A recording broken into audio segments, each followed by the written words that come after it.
Exatamente isso. É notícia urgente aqui no Raiz Tricolor? Talvez. Mas é aquela famosa notícia que a gente tem muito o que falar, mas quase nada aconteceu. Fernando Diniz foi sondado, de fato, pelo Atlético Mineiro, mas nem ouviu proposta, não teve drama, recusa. Nossa, que coisa absurda, o Fluminense tá desesperado e tal. Não, não teve nada disso. Vamos embora, esse daqui é o Giro de Notícias, eu sou Gabriel Amaral, sou jornalista de formação e sou tricolor de coração e a gente vai falar sobre tudo que aconteceu nessa tarde de sexta-feira, beleza? Não se esquece de passar, cara, no patrocina aqui o canal, na Bet7k. E por que eu tô falando isso? Porque nem mesmo os maiores apostadores do mundo apostariam que a gente estaria vivendo isso 2 meses e meio depois da contratação de Fernando Diniz. Enfim, quando você pega lá pra ver maio e vê agora em julho, a diferença é inacreditável. O Atlético Mineiro acabou de demitir o turco Mohamed, que não é turco, né? É argentino, mas enfim. E estaria atrás de Fernando Diniz, a sensação do Campeonato Brasileiro de 2022. Quem diria, hein? E se você quiser apostar, casa de apostas esportivas, a Bet7k, o link tá aqui na descrição. Vale a pena, eles têm um resgate por Pix, cara, isso é muito bom. Você pode tanto depositar dinheiro quanto tirar dinheiro de lá por Pix. E um atendimento 24 horas por dia, 7 dias por semana. Isso vale muito a pena para a galera que sabe, que lida com casa de aposta, sabe que isso é um diferencial. O link tá aqui na descrição. Mas, como eu falei, o Atlético Mineiro demitiu o turco Mohamed, por sinal, fiz até um tweet, me expressei mal ali no tweet. Teve um outro que não entendeu, mas acho que a maioria até entendeu, né? O Atlético Mineiro ontem empatou, falei no vídeo sobre a manhã, empatou com o Cuiabá. Tinha aberto o placar e estava vencendo ali até os 53 do segundo tempo. Quando tomou o empate, eu até falei, né? Claramente a demissão não é pelo desempenho. Todo mundo falou, pô, mas o desempenho era merda, a demissão foi pelo desempenho sim. Então, o desempenho era merda e óbvio que a demissão também é pelo desempenho. Mas a demissão é principalmente pelo resultado. Ou alguém acha realmente que se o Atlético Mineiro ganhasse o jogo, vocês acham mesmo que se tivesse empatado, tivesse ganhado o jogo, mesmo com o desempenho pífio, ele seria demitido? Não seria, né?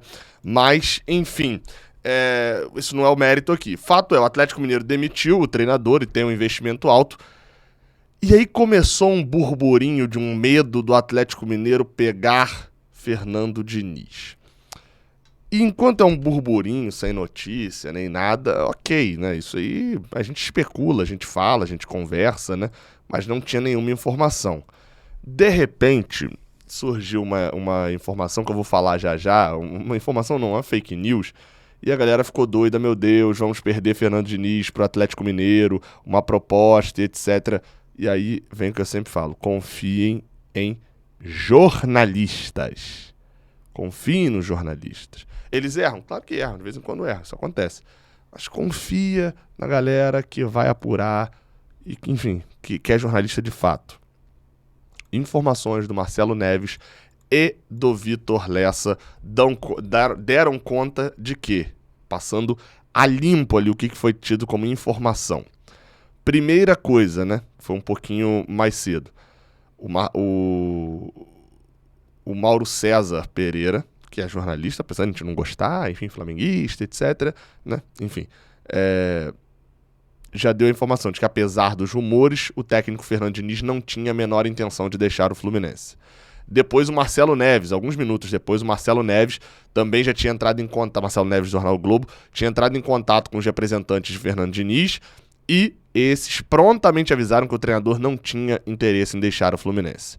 Depois foi a vez do do Vitor Lessa, falando que o Fluminense não tinha qualquer preocupação em relação a uma possível saída ou um assédio de outros clubes por Fernando Diniz. E aí o Lessa foi interessante que ele publicou 3 aspas, né, que ele ouviu. Gratidão, identificação e compromisso com o Fluminense. De que Fernando Diniz não sai nem para o Barcelona. É engraçado que a galera ainda tem a referência do Barcelona como o superclube, né? E não vencendo, né? E a outra aspa que ele ouviu também é um cara muito diferente. Pode esquecer. Ou seja, já deu a mostra, né? De que Fernando Diniz não é Hudson. Fernando Diniz não é nenhum outro jogador dessa forma de que ele ficaria de fato no Fluminense.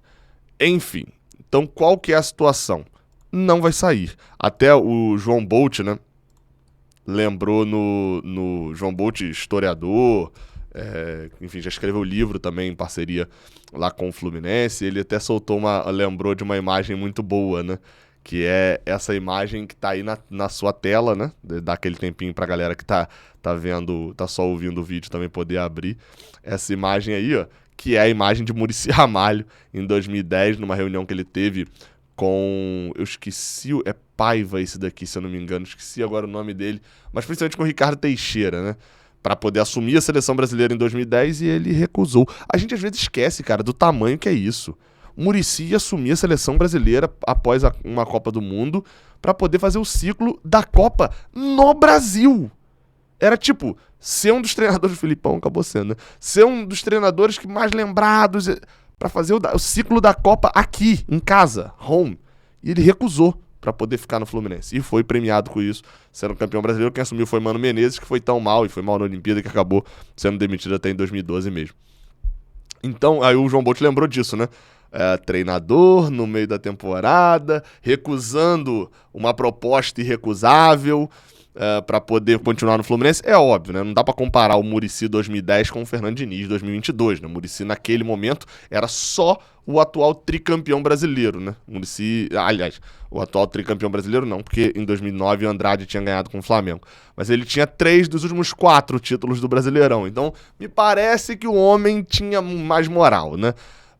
Mas, comparando com o Fernando Diniz, obviamente o assédio agora seria grande. Só que há a informação também do Marcelo Neves de que, de fato, o Atlético chegou a entrar em contato. Houve ali um contato, alguma coisa, uma sondagem do Atlético Mineiro aos empresários, só que, de cara, já responderam que não havia a menor intenção em deixar o Fluminense. Então, Gabriel, se houve até um contato mínimo e de cara já foi respondido isso, de onde que veio essa informação de que o Fluminense estaria perdendo Fernando Diniz pro Atlético Mineiro, que já chegou proposta de valores de fake news do WhatsApp, cara? 2022 e vocês estão acreditando em fake news do WhatsApp, cara. Não tinha um jornalista falando sobre isso. Jornalista sério, né? Falando sobre isso. Vamos ouvir aqui rapidinho o áudio que eu recebi no WhatsApp. Olha isso aqui, ó. Tá um corre-corre danado nas Laranjeiras. Ofereceram 1 milhão pro Diniz. Atlético Mineiro acabou de fazer proposta pro Diniz. Ouve esse áudio. Então, conversando com os amigos aqui, que tá maior confusão lá, diz que o Diniz ganha 350 mil, cara. Os caras ofereceram 3 vezes o salário que ele ganha. E assim, sei lá, cara, o Mário agir agora, né? Parece que o Mário tá em reunião lá com o Gione e eles vão propor uma renovação pro Diniz, cara.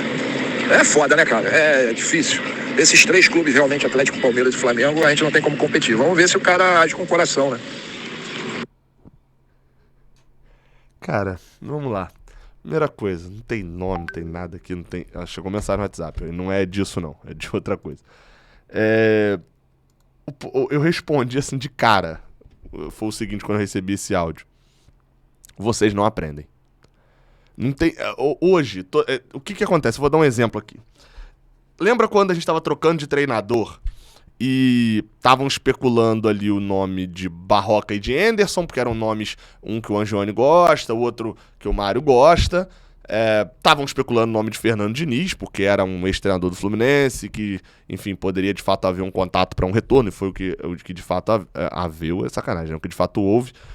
Enfim, os nomes mais fortes acho que eram até esses mesmo, e Cuca também, né, claro. Tinha outros 2, que era Renato Gaúcho e Cuca. Renato Gaúcho todo mundo considerava muito difícil, tanto por ele não querer assumir, ligação com o Celso Barros e tal, e o de Cuca que recusou, né, a proposta do Fluminense. Tinha esses 5 nomes.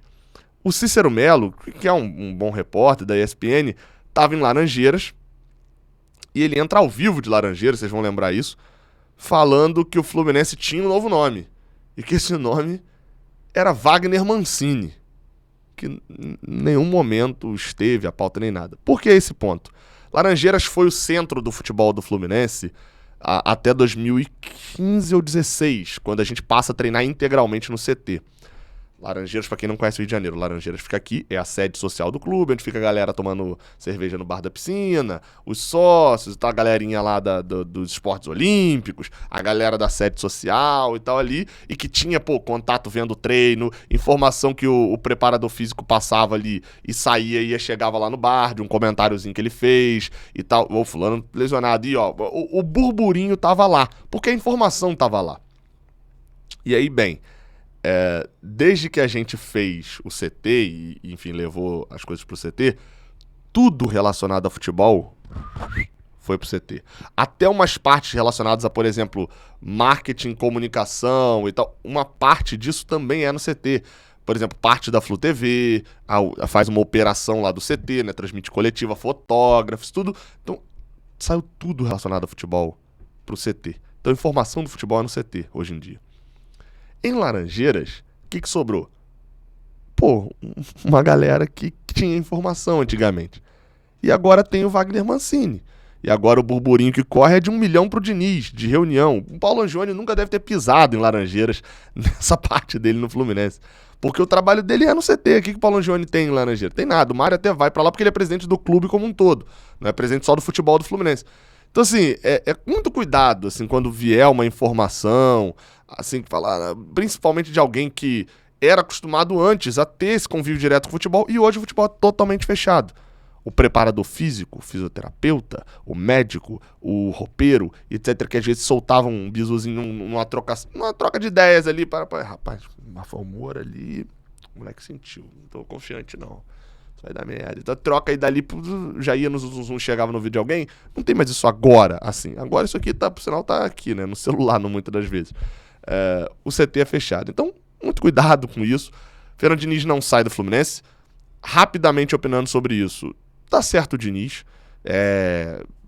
Ele nunca foi um cara como a gente viu essa semana que aconteceu com Lisca, Sport e Santos. O Lisca foi muito agredido, e tem que ser mesmo, pela forma como foi. Mas os clubes fazem igual. Sim, os clubes apanham quando fazem. Então, né, não é porque os clubes fazem igual de que a gente não vai bater em treinador. Não, tem que bater no treinador e no clube, né? Mas esses treinadores que fizeram isso, poucas vezes eles tiveram discursos de não desistir do time, de não largar do time, etc. Pelo contrário, o Diniz sempre teve um discurso de bater muito onde foi demitido. Não no clube que o demitiu, mas de não ter a sequência do trabalho, disso tudo. Ele largar agora seria um corte no discurso dele, assim, para ele ir pro ralo no futebol brasileiro, assim, né? Pelo menos de moral, né? Alguns treinadores, por exemplo, já ficaram mais marcados por isso, como o Guto Ferreira, por exemplo, quando largou a Chape para assumir o Bahia, se eu não me engano, e depois largou o Bahia para assumir o Inter. Acho que foi um negócio desse que aconteceu. Ele já largou alguns trabalhos no meio, o próprio Lisca tá ficando agora. Todos os outros treinadores que trocaram de um clube para outro, ainda tendo emprego, estão nessa. Rogério Ceni saindo do Fortaleza pro Flamengo. Enfim, e depois voltando pro Fortaleza. Diniz tem um discurso tão forte que seria o fim ali da carreira moral dele fazer uma troca dessa. Isso dá moral pro Fluminense, isso dá moral pra ele com os jogadores. O Fluminense tem como seu principal trunfo um elenco muito fechado, um elenco muito coeso, todo mundo se doando, um grupo muito fechado e muito coeso, enfim, além da bola no campo, é claro, mas tem isso que reforça muitas alianças do time. Essa ação de Fernando Diniz, ele ganhou o grupo completamente ali. Se tinha um jogador que duvidava um pouco, que reclamava um pouco, o que aconteceu nessa semana, nas últimas 2 semanas, com recuperação de Natan, recuperação de William Bigode, né, faz o gol, mostra pra torcida e toda a ação dele. E agora com essa recusa do Galo, é coisa de que a gente vai lembrar durante um bom tempo. Até a próxima, valeu.